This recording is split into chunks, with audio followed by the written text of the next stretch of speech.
Hey everyone, welcome to the Roxybike broadcast. I'm Roxy and I've been coaching mountain bikers full-time for over 15 years. I've learned that riding is as much about the brain as it is about the bike. And on this podcast, I share lessons from my learning journey and from my students and how you can use them on your own rides to become a more confident and able rider.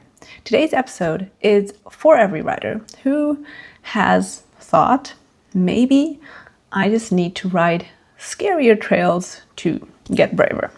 Because that was me. I thought I had cracked the recipe for courage. And let me tell you, I was so wrong. So picture this. I'm brand new to mountain biking. I got a new shiny bike.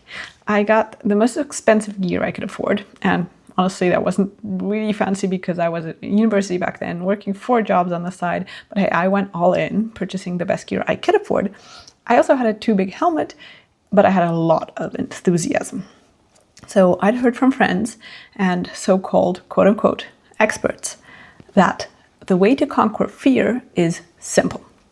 You just need to ride the trails that scare you. And me, being young and determined, I was about 22 at the time, I thought, okay, if that's the recipe, I'm going to cook it up. Full send. I got this. Easy. So I followed my friends down these technical trails. You know, the kind of trails where like the roots, you can't really tell them apart from snakes. And you have rocks pointing in all directions that it almost feels personally offensive. And yeah, of course, I had plenty of people telling me, don't break there, speed is your friend. Which, by the way, is the most unhelpful coaching advice in the world when you're terrified, because if speed is my friend, then why do I tense up the faster I go? But I tried. I really did. I let go of the brakes. I clattered down and somehow made it to the bottom. And I should have felt proud. But here's the thing. I didn't. Every time I got down, my hands were shaking, my heart was pounding, and my brain whispered, see, you are right to be scared. And this kept happening. Each sketchy slide out, every emergency foot dab, every time I nearly tipped over when I couldn't apply the speed is your friend advice because the trail was just too chunky or the turn was too tight, it felt terrifying. And I wasn't building confidence. I was actually teaching my nervous system the exact opposite. I was teaching it, danger, don't do this again. It was saying, see, you were right to be scared.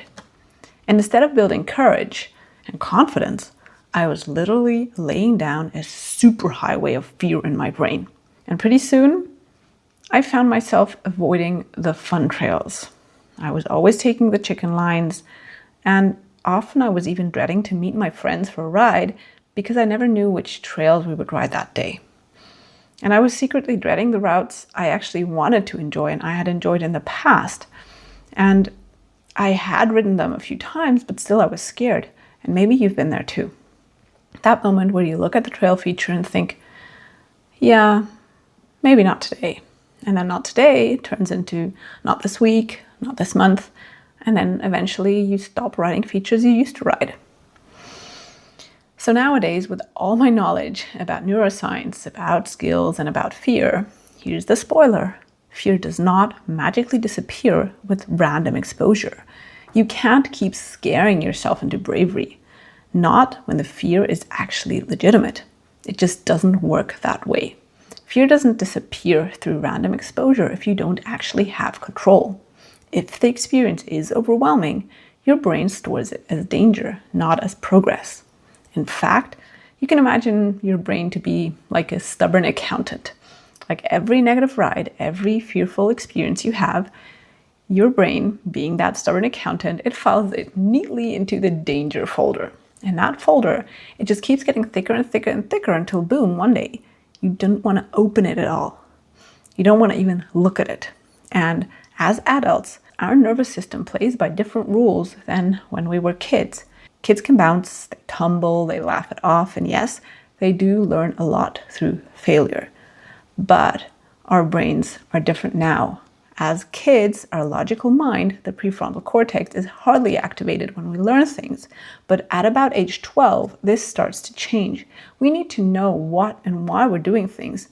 And we need to practice incrementally. And if we fall, we don't really learn what to change.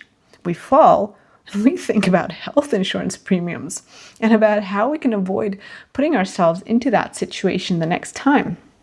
So the real breakthrough came much, much later. I realized courage doesn't come from throwing yourself into chaos over and over again. It comes from safe and successful micro steps. You know, it's like training a puppy. You don't throw it into a wolf pack and say, hey, good luck, boy, figure it out. You give it structure, right? You give it small wins, you build trust. And that's exactly what an adult brain needs. And once I started approaching my fear exactly that way, with step-by-step practice, with safe and progressive drills, that's when everything changed. Because the thing is, each negative ride wires fear deeper. Each safe, successful micro step wires courage stronger.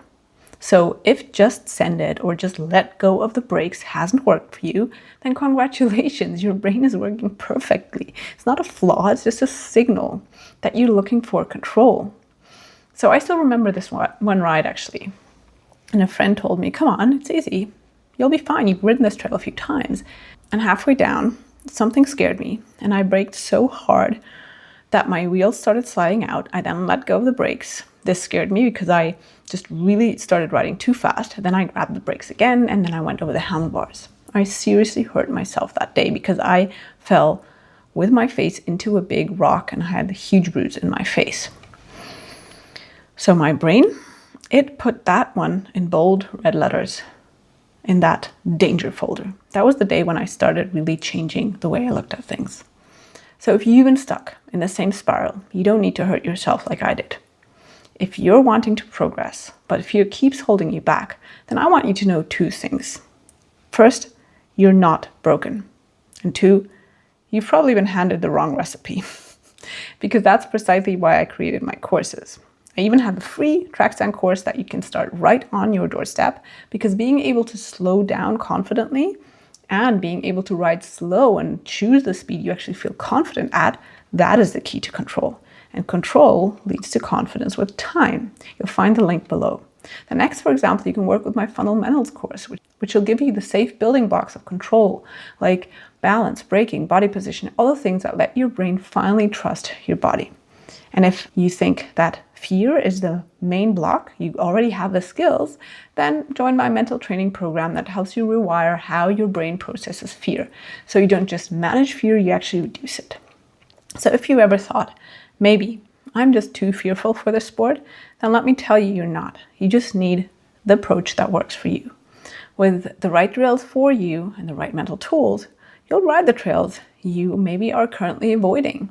Not because you force yourself, but because your brain and body finally trust you. So yes, I still remember those rides where my fear got worse and worse, not better. But today, I honestly see fear differently. I see fear as a signal. It's not really an enemy. It's not a weakness. It's just a signal that with the right training gives you the change you're looking for. So let's throw out the just let go of the brakes, you got this myth. And instead, let's build courage that actually lasts. Thank you for hanging out with me today. I'm so excited you stayed till the end. Rate this podcast if you're enjoying it, and do share it with someone who will profit from it. Remember, your brain is coachable, no matter what age. See you next time.